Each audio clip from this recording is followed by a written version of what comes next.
ہمارے نبی پاک صلی اللہ علیہ وسلم کو اللہ نے سارے عالم کے لیے بھیجا، سارے انسانوں کے لیے بھیجا، سارے جنات کے لیے بھیجا، جانوروں چرند پرند کے لیے بھیجا۔ آپ کی چھوٹی سی عمر تھی، پتھر کے پاس سے گزرتے تھے، آواز آتی السلام علیک یا رسول اللہ۔ آپ درخت کے پاس سے گزرتے تھے، آواز آتی السلام علیک یا رسول اللہ۔ عرب کے تاجروں کا قافلہ شام جا رہا تھا تو وہ زرقا میں اترا۔ زرقا بہت بڑا شہر ہے، وہاں ایک راہب رہتا تھا بحیرہ۔ اس کی نظر پڑی آپ پر، حضرت ابو طالب ان کو ساتھ لے کر گئے تھے، تو کہنے لگا تمہارے قافلے کا سردار کون ہے؟ انہوں نے کہا یہ ابو طالب۔ کہا تمہاری کل دعوت ہے۔ کہا تم نے پہلے تو آج تک نہیں کی، ہم یہاں سے گزرتے ہیں، کا ایک کام ہے۔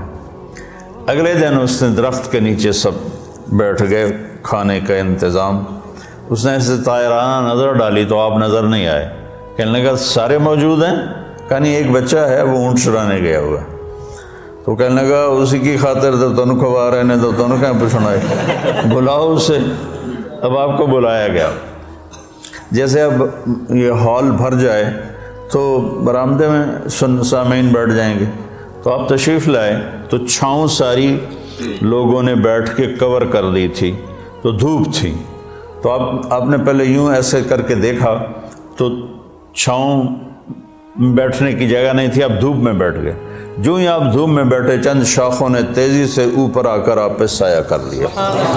تو بحیرہ یہ دیکھ رہا تھا، تو وہ کہنے لگا اس بچے کا باپ کون ہے؟ ابو طالب فرمانے لگے میں ہوں۔ کا جھوٹ بولتے ہو، اس کا باپ مر چکا ہے۔ کہنے لگے ہاں وہ میرا بھائی تھا، لیکن یہ مجھے اپنے بچوں سے زیادہ محبوب ہے۔ تو اس نے سے آپ کی آنکھوں کو دیکھا، اس میں سرخ ڈورے تھے۔ کہ یہ سرخ لکیریں اس کے آنکھوں میں مستقل ہیں یا سفر کی وجہ سے؟ کہا نہیں، مستقل ہیں۔ پھر اس نے آپ کی کمر کو کرتا اٹھا کے دیکھا تو مہر نبوت۔ کہا یہ اس دنیا کا آخری نبی ہے، اس کو یہیں سے لے کر واپس چلے جاؤ، ورنہ یہود دیکھیں گے تو قتل کر دیں گے۔ تو اس چھوٹی عمر میں آپ پیدا ہوئے تو حضرت عبد الرحمن بن عوف کی والدہ تھیں، شفا ان کا نام تھا، انہوں نے آپ کو لیا گود میں۔ آپ پیدا ہوئے تو بچہ پیدا ہوتا ہے تو اس کی ناف اور آنت، ماں کی آنت سے ناف جڑی ہوتی ہے، ختنہ نہیں ہوتا، اور اس کے پیدا ہونے سے پہلے گندا پانی نکلتا ہے، پھر گندگی نکلتی ہے، اس میں بچہ پیدا ہوتا ہے۔ جب آپ تشریف لا رہے تھے تو آپ کے ساتھ ایک قطرہ ماں کے پیٹ کی گندگی کا نہیں نکلا۔ جب آپ جو باہر آ رہے تھے کمرے میں خوشبو پھیل رہی تھی، وہ بچے کے پیدا ہونے کے ساتھ وہ گندگی ہوتی ہے، بدبو ہوتی ہے، خوشبو پھیل رہی تھی۔ جب اس کی نظر پڑی آپ کی ناف پر تو وہ کٹی ہوئی تھی، آنت سے جدا تھی، باہر کینچی سے نہیں کاٹنی پڑی۔ اس کی نظر پڑی آگے تو آپ کا ختنہ ہوا تھا ماں کے پیٹ سے، ختنہ کروا کے نہیں آئے۔ اور جو ہی آپ نے انہوں نے ان کو اٹھایا اور حضرت آمنہ کے پہلو میں لٹایا۔ اس بچے کی عمر 15 منٹ ہے، 20 منٹ ہے، تو آپ نے ایسے کروٹ بدلی اور سجدے میں سر رکھا اور ہاتھ اور گھٹنے ٹیک دیے۔ اوندھے منہ نہیں ہوئے کہ اوندھے منہ نہیں، پورا سجدہ کیا۔ تو ماں بھی تھر تھر کانپنے لگی اور دائی بھی اے کی بنی۔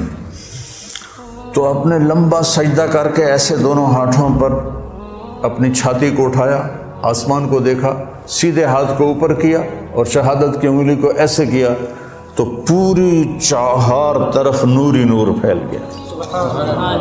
آپ گرے اور پھر بچہ یہ پیغام لے کر آئے کہ میں کچھ زندگی لے کر آیا ہوں جس میں نماز بہت بڑی چیز ہے، سجدہ بہت بڑی چیز ہے۔ بڑے درد کی بات ہے کہ امت کا 80-90% نماز چھوڑ چکا ہے، اور کچھ ایسے نادان ہیں جو کہتے جی نماز دل دی ہوندی ہے، اگر روٹی بھی دل دی کھا لیا کرو، نماز تو جی دل دی ہوندی ہے۔ کہ ہماری طرف ہیں بہت جاہل ایسے لوگ۔ تو آپ نے لمبا سجدہ کر کے نماز کا پیغام دیا، اور جب آپ دنیا سے جا رہے تھے وہ بھی 12 ربیع الاول تھا، پیر کا دن تھا، اور زوال سے پہلے کا وقت تھا، اور آپ کے آخری الفاظ تھے حضرت عائشہ کے سینے پہ سر رکھے ہوئے، الصلاۃ الصلاۃ الصلاۃ، میری امت نماز نہ چھوڑنا، نماز نہ چھوڑنا، نماز نہ چھوڑ۔ جعلت قرۃ عینی فی الصلاۃ، میری آنکھوں کی ٹھنڈک نماز ہے۔ قرۃ عینی جو محاورہ ہے یہ عرب کا ہے، اردو کا نہیں ہے، عرب سے لیا گیا ہے۔ عرب جب سفر کرتے تھے صحرا میں تو آندھی ریت اڑتی تھی تو وہ آنکھوں میں پڑتی تھی، تو آنکھوں میں مرچیں لگ جاتی تھیں۔